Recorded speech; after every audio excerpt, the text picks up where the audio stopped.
দূর সম্পর্কের বৌদির বাবা বিদেশ থেকে নুপুর জন্য অনেক চকলেট নিয়ে এসেছে। নুপু তো খুব খুশি।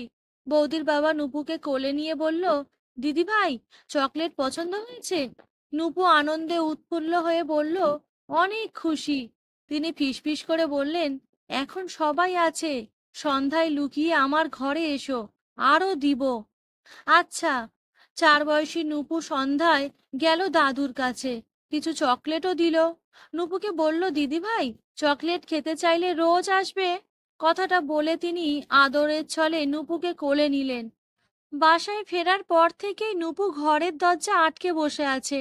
নুপুর মায়ের কিছুটা আন্দাজ করে মেয়ের ঘরে গেল।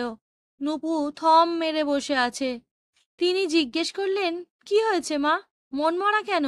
নুপু হাউমাউ করে কেঁদে বলল, মা, আমি ওই পাজি দাদুর কাছে আর চকলেট নিতে যাব না। নুপুর কথায় নুপুর মা হতভম্ব।